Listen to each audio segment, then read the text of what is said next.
Hello, hello, hello, everyone. Dr. Rowena Winkler here. And I am so excited to be sitting down here with Sequoia Armstrong to talk about Aquarius energy. Now, I know that we're a little bit past Aquarius season at the time of this recording, but I think just talking about Aquarius energy as a whole and really getting into it today, I think it's still going to serve us well. And we got Pluto and Aquarius right now, so there's still things happening, some energy going on. And yeah, I'm really excited to have Sequoia here with us. Thank you so much for being here. Hi, Rowena. Thank you for having me. It's been a long time coming, I feel like, sitting down with you. So I'm really excited for today. So the way that I always start off is by having folks share their big three in astrology, and we can get into a conversation about that. So what are your big three? So my big three, Aquarius sun, and then I have a Scorpio ascendant or rising, and a Pisces moon.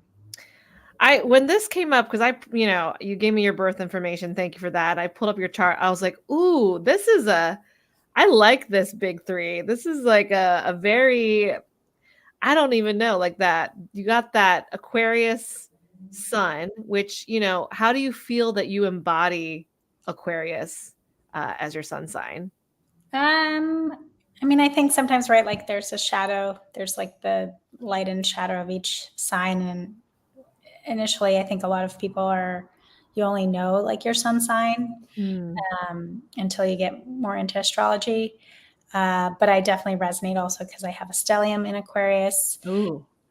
So I think my Aquarius sun, my personality, I feel very like empathetic about humanity, humanitarian, I would say, like causes, sometimes being unconventional, like going against the grain, which is the title. But sometimes if something's too like popular, I'd rather like you're like, no, thank you. No, thank you. I'm not interested. Too mainstream now. It'd be sometimes being into something that hasn't quite caught on.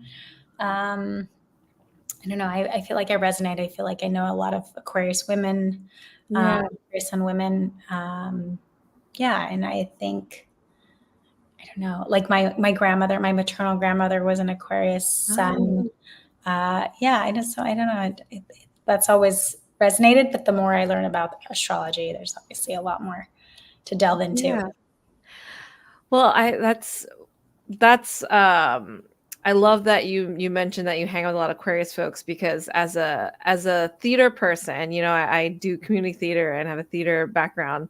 I find a lot of Aquarius friends do theater, so it's always cool to see how Aquarius sun folks express themselves. And as a Pisces sun, that's why I was really excited to see that you had a Pisces moon. And actually, my husband Derek has a Pisces moon as well. So, where do you find that moon represents that stability, that security? Do you find that in the more spiritual, or in the way that, how does that express itself in terms of that for you, that Pisces moon? I think I'm finding like a little bit of just being okay, like with expressing emotions, and maybe even leaning into being more intuitive. I mean, maybe it's new. I kind of was, but I think sort of allowing me to be even more so, like your inner. I mean, and the moon is pretty.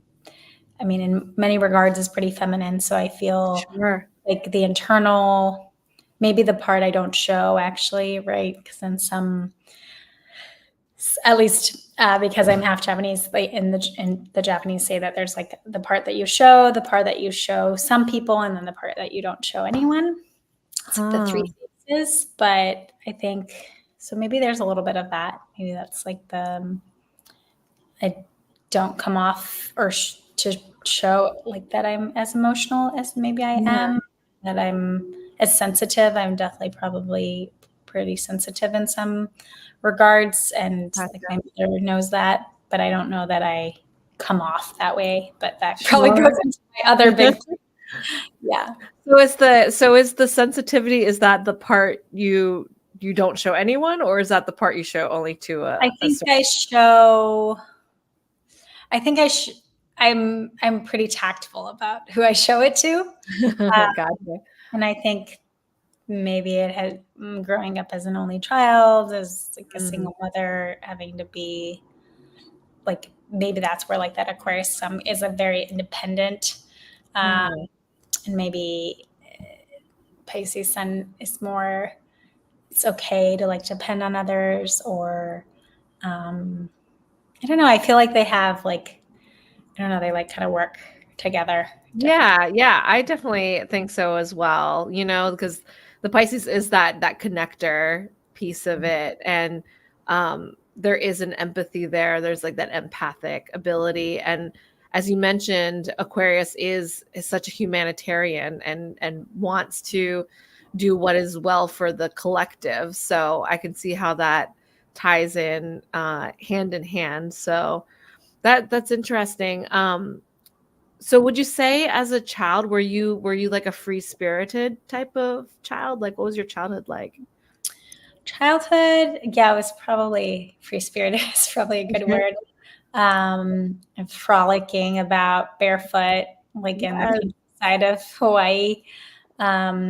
Rural area, climbing trees. Yeah, definitely.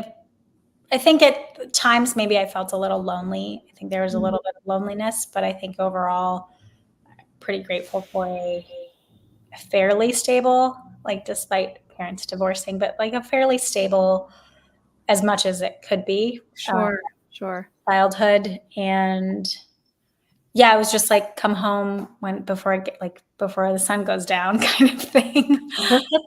I love that. I see that visual. Like I can totally see like, the sun setting and you just You're like, um, okay, I'm running playing with home. my friends. Yeah. Oh, And I guess like nature is very abundant in Hawaii. So getting out different parts of nature, I think I do resonate more with like being on a mountainside, higher elevation. Um, mhm. but yeah, I would say it's pretty free spirited, kind of wearing, yeah, maybe that shows too a little bit with the Aquarius sun of just, Yeah. my grandmother would send me have clothes from Japan. Like that wasn't always my style, but I think what was true to me was anything that just let me move. Mm. Yeah. You need that freedom for sure, and we'll get into that. Well, let's talk about this Scorpio ascendant. That is so fascinating. Uh, Scorpio, as you may know, right? Scorpio can have a bit of a bad reputation, or has, their folks are haters on Scorpios. I love Scorpios, by the way. Uh, um, w- how do you think that expresses itself as your ascendant? Because it's this like first impressions. Did what did that look like for you? So I would say that like my learning more about astrology really came around 6 or 7 years ago when I met the Astro twins in person. Oh, And wow, yeah, cool. right. That's Really cool. awesome. And it was actually, which one? It wasn't Ovi. It was Tali. So one of the twins, like when I met her, she's like Scorpio. And I said, no, that's my rising. Like, I think it was like after this workshop they'd led to like really Yeah. dive into houses. And like, that's probably when I knew a little bit already about at least an ascendant, but not like the big three. But that Mhm. was really probably what drew me in. I like bought their planner. Um, there's like a business container I was in that like was with astrology with them. But I think that's how I come off, like that first impression. But I don't see that, like I Yeah. don't really see that. I think it's sometimes interesting how people express their impression of you, right? So that Yeah. because you don't, I mean, you see yourself in a mirror, but really like how we see ourselves is quite different. Um, so I think, yeah, and my husband has the same rising. Oh, Scorpio. interesting. So I'm wondering like if there's more, partners out there who have the same like rising sign Well, or something. how did y'all meet? So we worked together at the US Open in New York. Oh, Ended up cool. being, yeah, he's a chef, and then I was supposed to have been a server, but I essentially got demoted, but I was like a runner. So I had to work partly in the kitchen, and then we were I don't know, like side by side, started talking, like, who's this guy that comes in at 6:30 in the morning, like really early. And yes, I guess it was, I don't usually date people I work with, but once we stopped that, like, yeah, Yeah. so it sort of progressed. I guess naturally, like I get excited, like now he knows his rising, like little astrology I things. know. Well, that's like when Derek found out that he, was a Pisces moon and I'm a Pisces sun. I was like, well, that's why we. It's Yeah. always so fun to find those things about your partner. Mhm. So that's so interesting. So is that why I know you do like curated dinners and whatnot. Is that part of Yeah, it? I wanted to. I mean, I would have liked to get them going more, but I think that was part of why I felt drawn to like gather women together, was really to like lean into that fourth house where I have a Yeah. of like I've I think when I was young, I felt much more connected to, it was older or younger people. Hmm. And then later on, I think having male friends, being more connected to male friends than, or like, platonic male friends than Yeah. female friends. So the female friendship, I don't know if it's like a wound per se, maybe some trauma, but I think now in life, after Saturn, especially like a Saturn return, I guess, is like finding these really wonderful female friendships and connections, especially through community. Like that's how I Yeah. know you, and many others. Like you feel closer than even people you already know in person. Um, Yeah. so I think, yeah, I think that, yeah, the dinner, just like leaning in, like if Venus is my fourth house. So I think I probably have to allow more time for people to like join that Mm. experience. But I think really for me, I'm finding as my business has evolved, as I've learned more about myself, I'm just like an avid learner. I think that leaning into how to serve women, especially in terms of like either in-person experiences, travel, I think that's what really my soul feels called to really do that. We have similar beginnings because, like you, also, I had a lot of male friends, didn't really have a lot of female friends. And yeah, as I gotten older, I've really leaned on a lot of my female friends, especially after I became a mom, right? So, Mhm. Mhm. talk about fourth house, right? Yeah. So once I became a mother, yeah, I really, and I think there may have been some wounding and trauma there as well. So definitely understand what that means. But I love how, yeah, that Aquarius stellium, that fourth house, and how you've worked on developing community with women at these tables, at these gatherings.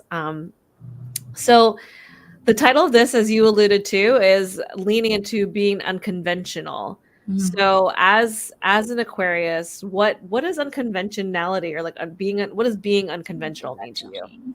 Um, I guess if I think about it, I'm pretty risk adverse. Like I think, like I don't think of myself as that way, but obviously everyone has different.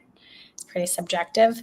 Mhm. Um, like getting out of your comfort zone. I think actually being in my comfort zone for too long actually feels uncomfortable. Like that sounds funny, but um, like pushing those like little bit of your boundaries slowly. Yeah. Uh, I mean, I've traveled quite a bit solo or with other people. I think um, being okay with, I actually think that for me, imposter syndrome isn't really something was challenged with because I was okay being different and unique. Wow. Say Um, more. How can we be like that? how do I feel like, besides having an Aquarius stellium, I think that's the unconventional, like that. Maybe I compared a little bit of timing, but I think, and even as a young, say like a teenager, just being a late bloomer in some regards, or just like even in college, like I think I've started to figure it out in my senior year, right? Mm, So like I was like the best student my senior spring, which is usually not people's best semester if they go to college, but I think I found like the friends, or like the friends that allowed you to focus. One of my very close friends, also an Aquarius sun. So I think that being unconventional, I mean, convention.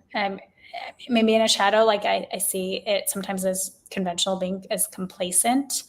Ooh, wait. Conventional is being complacent. Yeah. Mm, Okay.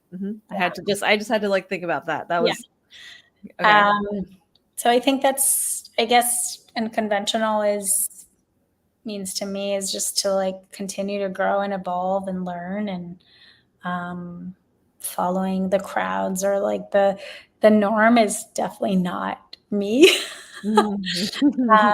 And I think I do find that in other, either if they're Aquarius or if they have a big three in Aquarius, I think that there's something there. I think that's probably why say they're humanitarian is because you're pushing. It's not always the logical or the emotional. It's just like you're just pushing. Like it, I don't know, like a forward thinking Mhm. mentality. Can you give an example of how you kind of went against the grain or did something that was a little maybe, not the norm? Oh boy. I don't think I've ever considered, I've never had like a proper, really corporate job. Um, I think if I had it my way, there wasn't really much of a choice in the matter of whether I went to college or not. But I think if I had had a say, I think I would have chosen a gap year, which is Mm, probably not what most parents maybe want for their child, because sure. I feel like you don't really know yourself very well at 17 or 18.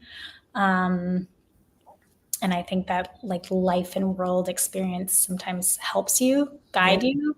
Yeah. Um, Although I guess it all comes together. Like there is divine timing there, but I think, oh gosh, so many things. Maybe having lived in a number of countries. I mean, the reason I'm so obsessed with Mexico is I went once for a birthday trip and then didn't know anybody and rented my room in New York and moved to a place I didn't know anyone for and lived for a couple months.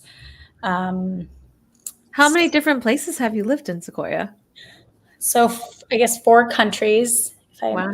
count, and 9 city. I have to double check on the cities, but or Wow. cities or places, but most of them are cities. I think being in a rural place, having grown up in a rural area, cities are where I kind of thrive. Yeah.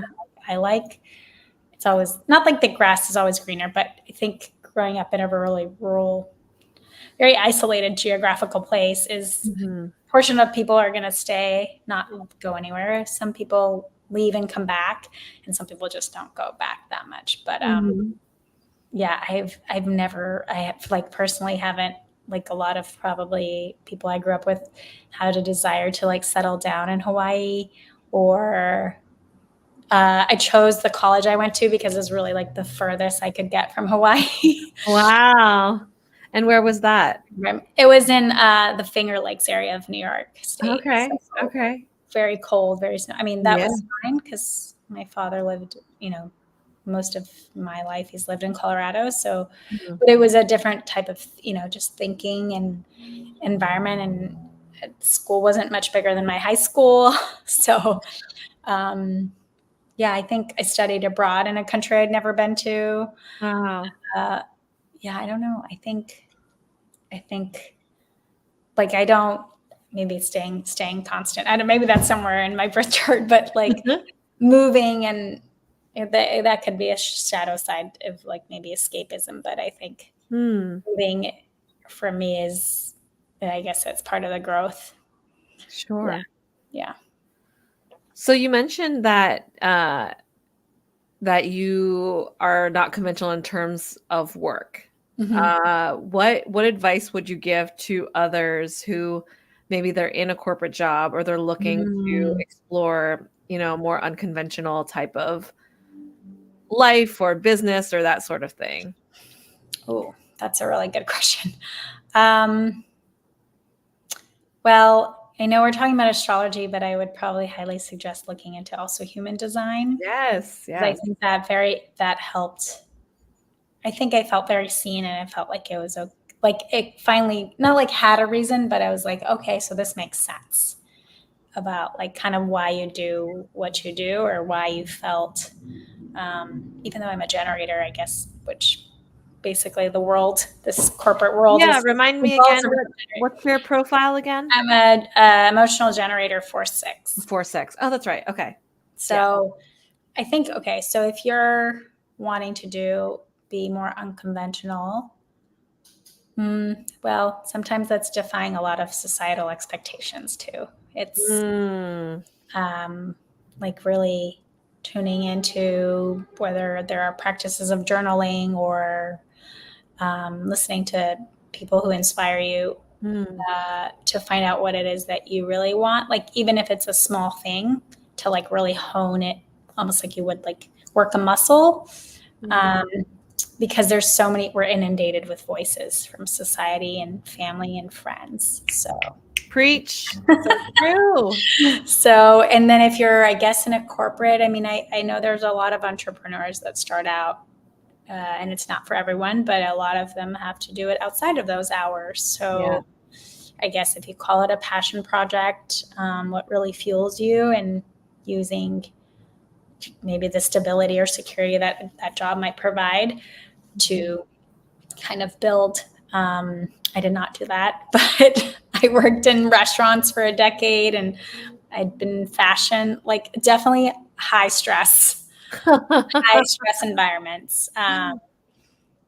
So, I mean, other unconventional ways is they also say like you're the average of the 5 people you're closest to. So perhaps it's changing or like meeting people who, don't think like you do now, but like you would like to. Or if you feel like the people around you are probably not changing too much, then maybe, friendships are challenging, but just like personal, like romantic relationships, sometimes they have to go by the wayside, because if you're eager to grow, then your environment kind of needs to promote that too. Yeah, that was awesome. That was a good response for that good question. So just make sure I answered the question. You definitely are, and doing it in such a way with so many like nuggets, like such great gems that can be really helpful for folks that are not only, if they have Aquarius in their chart, but also if not, right? It's a good overview, or you're giving great examples of how this energy can be harnessed in a really powerful, impactful, and intentional way. So especially like what you said, Pluto moved into Aquarius. So yes, I know. Now's the time. Do you want to talk about this for a hot second? Let's talk about this for a hot, like Pluto in Aquarius.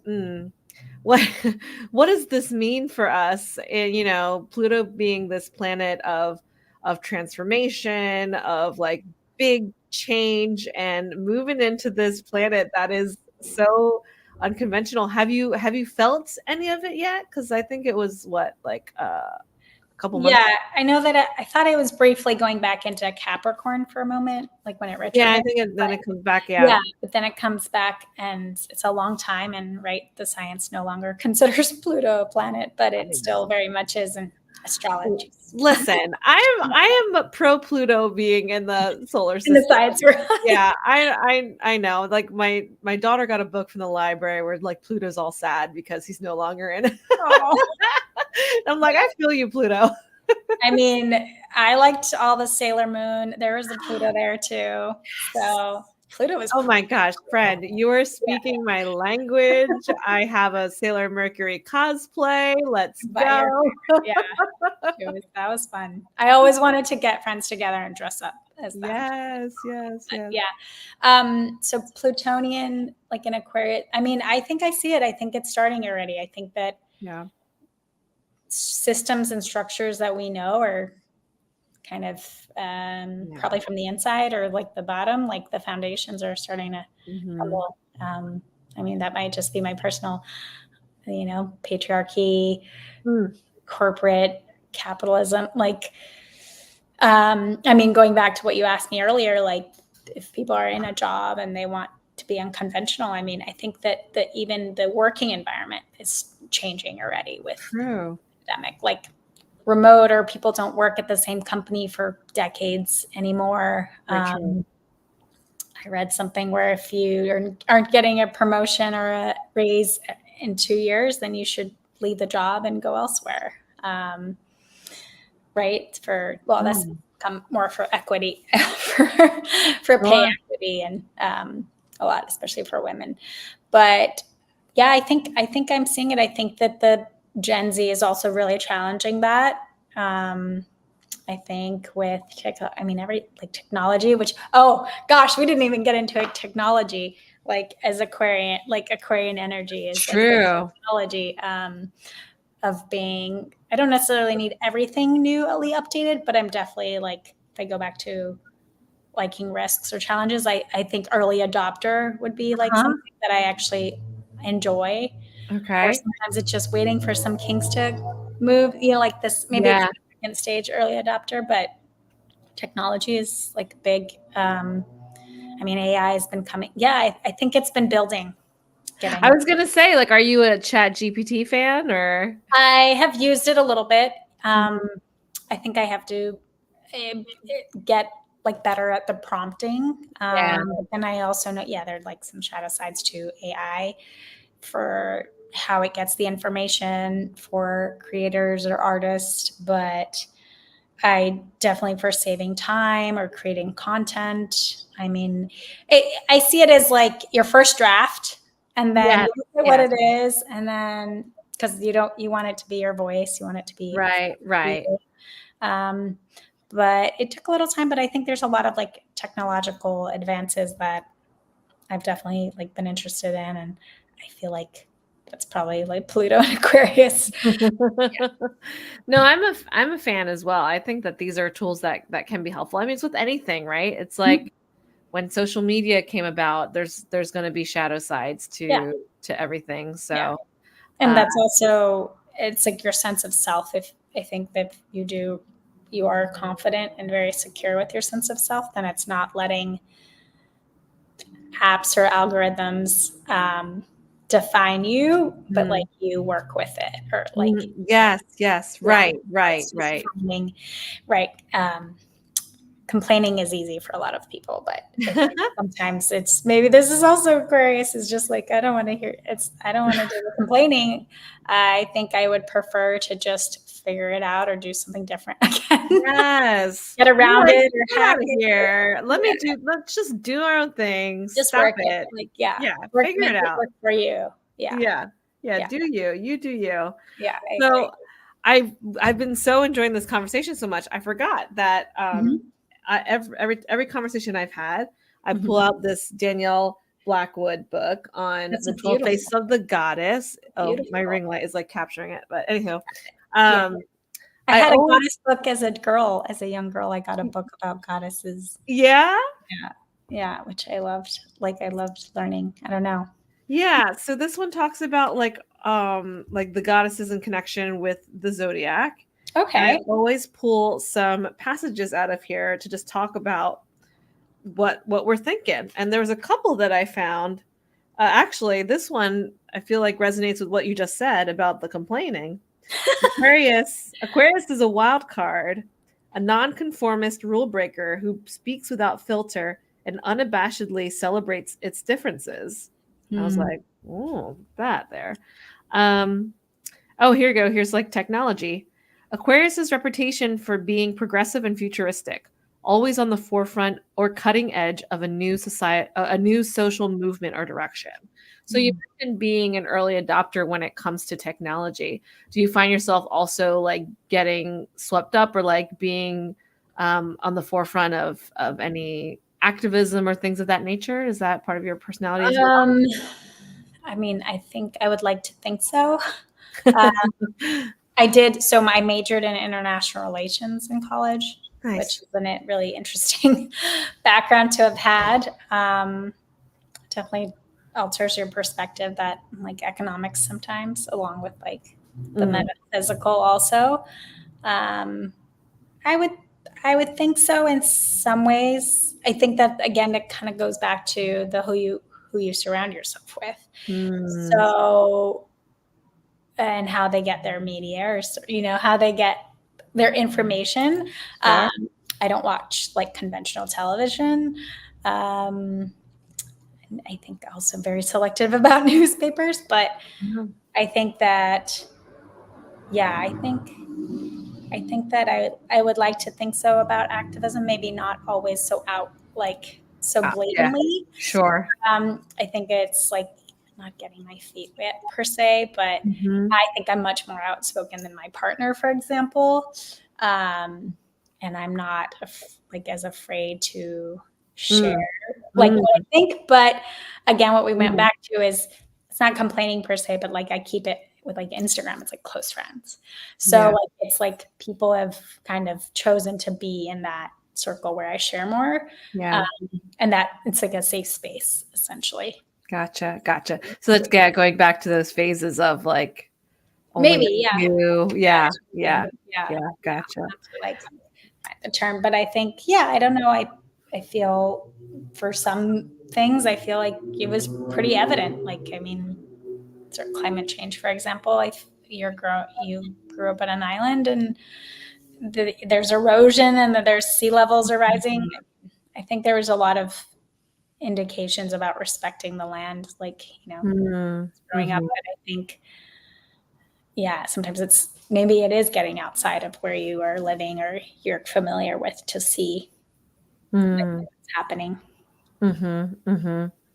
Yeah. Have you found yourself in your moves and your travels, being having the opportunity to talk to other people and to learn more about. Yeah, I think that's how I mean, so I consider like my focus, I guess my niche of travel is conscious travel. And part of being conscious person, human traveler is researching maybe or knowing about what's happening where you're visiting, Mhm. and slowing it down a little bit because that means that you're taking the time. Like really, the way to get to know a place that you're at is by speaking to people who live there. Like their Yeah. livelihoods are there, that economy, and I think that's. I mean, when I've moved, usually there's some familiarity aspect, at least for Japan and New York City. But then I chose to move from New York City to Miami, which I visited twice. And now I'm in, Orlando. But I think, yeah, when I travel, it's like again, that's a really good time to push your boundaries. You're Yeah. in like a positive way, Sure. especially when solo travel. I feel is Yeah. because you're much more open and those experiences are probably going to have a profound impact Mhm. on how Mhm. you see a place and also be discerning about how something like the media presents a certain location Mm. or place or Mhm. country because you're going to know maybe more of what's happening on the ground and be connected and then stay connected maybe with local friends you make or something. That's usually how I make new friends. Yeah. Yeah, that's great.